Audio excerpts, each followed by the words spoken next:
Votre livre est très bien jusqu'à la page 7 ou 8. En gros, 7 ou 8, vous voyez, oui, absolument, parce que je vais vous dire, il y a les 2 points sur lesquels je suis d'accord. C'est très simple. Un, quand vous expliquez très justement que la lutte des classes n'a jamais cessé et qu'au contraire, elle a pris une vigueur formidable depuis 20 ans et que c'est la bourgeoisie qui l'a gagnée. C'est la bourgeoisie qui l'amène avec acharnement et organisation. Et qui l'a gagné. Vous voyez, on est d'accord sur ce point. Oui, elle l'a gagné. Deuxièmement, quand vous expliquez très bien l'ambiguïté du terme gouvernance, qui, vous voyez, je vous ai lu attentivement, qui remplace depuis à peu près 30 ans le terme gouvernement. Oui, vous dites 75. Oui. Le démarrage. Voilà, exactement. Et donc, le terme gouvernance qui vient du privé et qui en fait, fait bien comprendre que désormais l'État doit se soumettre aux lois du privé, lois de la gestion, mais aussi lois tout court. Le désaccord. Alors, le désaccord, il est fondamental. C'est-à-dire qu'après, vous nous dites, voilà, il y avait le prolétariat jadis, aujourd'hui, il y a le précariat. Le précariat, c'est les sans-papiers, les femmes seules caissières, en gros, pour parler vite, tous les petits boulots des femmes, entre guillemets. Les intellos précaires aussi. Et troisièmement, c'est ce que j'allais dire, les jeunes, intellos précaires, etc. C'est ce que vous appelez le précariat. Et moi, je vous lisais, et si vous voulez, à chaque fois, je notais, parce que je note, je suis un peu un malade, et je me disais, voilà, c'est très simple, les sans-papiers, vous dites vous-même, par exemple, qu'ils font pression à la baisse sur les salaires de tout le monde. Et qu'est-ce que vous proposez? De les régulariser. Mais bien sûr, parce que quand on les aura régularisés, ça permettra aux patrons de les virer, de les mettre aux assédiques et d'en prendre de nouveaux sans-papiers. Parce que ça, c'est sans fin. Sur les sans-papiers, enfin, c'est pas la thèse du livre. C'est pas la thèse du livre, mais c'est votre début, vous expliquez très bien. Non, c'est un livre sur la reconfiguration, reconfiguration du peuple, qui autrefois s'était incarné dans la figure de l'ouvrier blanc, mâle de l'industrie, de la grande industrie, c'est les grandes heures du mouvement ouvrier, et que ce mouvement ouvrier n'est plus.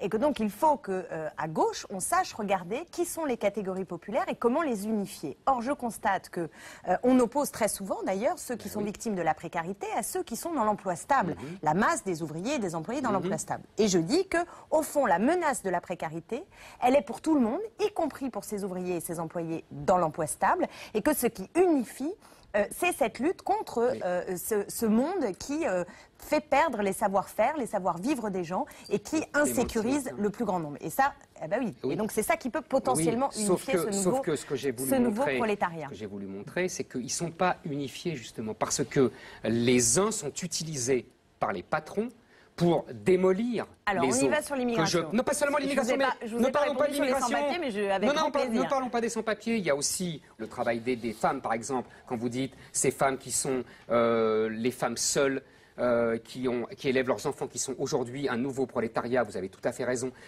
qui sont les nouveaux pauvres aujourd'hui pour la plupart, ce sont des femmes seules. Mais qui leur a dit qu'il fallait absolument pour être libre, divorcer, travailler, être... Mais non, pas du tout. Pas du tout. Ce que je veux dire, je comprends rien. Je vais vous expliquer. Ce que je veux dire, c'est que la gauche, et en particulier l'extrême gauche... À part que vous êtes contre la régularisation des sans-papiers et pour une famille traditionnelle, ce qu'on savait jusque-là, et que vous faites une opposition frontale nette, mais je ne vois pas le rapport avec la thèse du livre. La gauche a, depuis 30 ans, depuis à peu près les années 70, détruit les structures traditionnelles qui, paradoxalement, permettaient de résister au capital. C'est-à-dire que vous avez été les fournisseurs du patronat.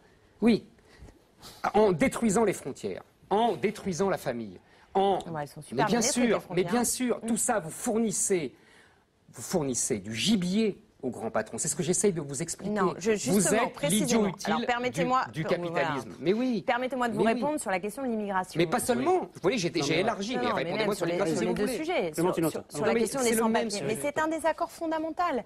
Les capitaux circulent, les personnes devraient, elles, s'arrêter aux frontières. C'est un désaccord.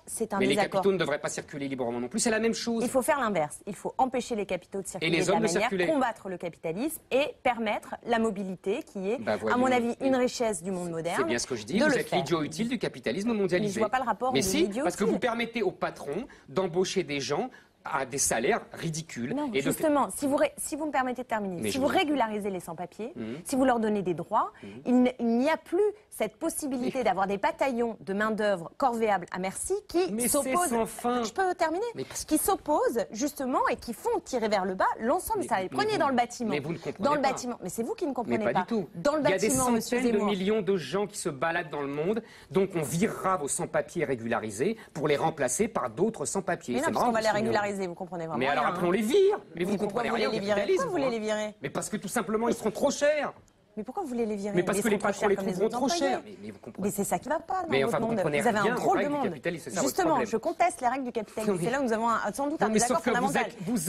Vous êtes le premier fournisseur du capitalisme. Ils vous adorent, les capitalistes. Ils vous adorent. Mais non, c'est vous qui adorez, M. Zemmour, les capitalistes. Vous leur avez donné des gens qui payent moins cher. Mais pas du tout. Non, mais là, vraiment, vous leur avez donné les immigrés sans papier. Ouais, il a fumé un pétard. Mais pas du tout. Pas du tout. Non, malheureusement, il devrait fumer un pétard. C'est vous qui ne comprenez rien. Vous leur avez donné les immigrés sans papier.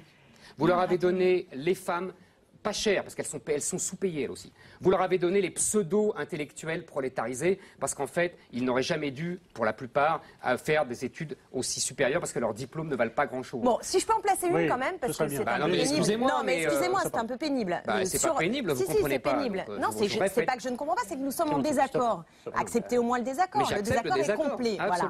Donc, nous pensons, au Front de gauche notamment, qu'il faut arrêter de diviser les catégories populaires les unes contre les autres. Et notamment les immigrés à l'égard des autres salariés et employés. C'est un scandale, c'est insupportable et l'ambiance générale est nauséabonde et notamment parce que la droite, de laquelle d'ailleurs vous êtes assez proche, qui est celle, si franchement, et qui est celle de M. Guéant par exemple et qui marche sur les terres du Front National et qui continue de nous expliquer ce vieil adage infernal que les immigrés viennent manger le pain des Français. Nous sommes en désaccord avec ça. Je pense que l'immigration est une richesse et qu'il faut donner des droits à ces gens, d'abord pour des raisons humaines et deuxièmement pour permettre cette solidarité entre l'ensemble des ouvriers et des employés. Sur la question des femmes, des accords complets également.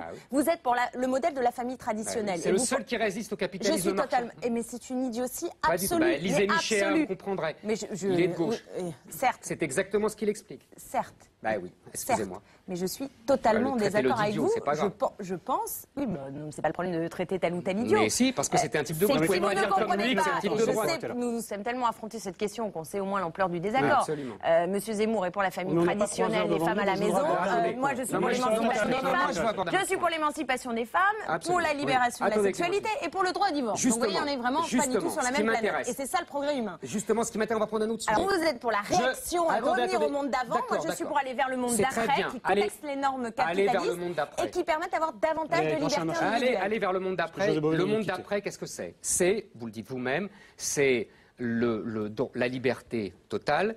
Donc les gens ont le droit, même s'ils sont homosexuels, de se marier et d'adopter des enfants. Oui. Ça vous gêne la liberté? Attends, on continue. Je continue. Non, mais je sens que la liberté vous Non, mais on va y arriver. Moi, rien ne me gêne. Je suis ravie de vous entendre dire que je suis du côté de la liberté. La liberté, absolument. Deuxièmement, vous êtes pour la liberté même de la mort, c'est-à-dire que j'imagine que quand on souffre trop, de la mort. oui, de se donner de l'euthanasie, de se donner la mort. C'est-à-dire quand on souffre trop, vous estimez que quand tout ça, vous êtes d'accord avec ça. Or, vous êtes pour la liberté, vous l'avez dit. En fait, vous êtes plus précisément pour la liberté individuelle. C'est-à-dire que la rationalité de l'individu a toujours raison. La nature doit toujours se céder devant l'individu. La médecine est appelée... Mais si. Un couple de femmes qui veut des enfants. C'est assez cocasse. Pas du tout. Non, mais je veux dire, de dire à une représentante du Front de gauche que je suis trop pour les libertés individuelles, écoutez, ça vaut la séquence. Non, la libérale, c'est vous. Non. Mais si. Et même l'ultra-libéral, c'est vous. Je suis du côté des libertés. Absolument. Je suis du côté des libertés et pour une logique de bien commun, de mise en commun, de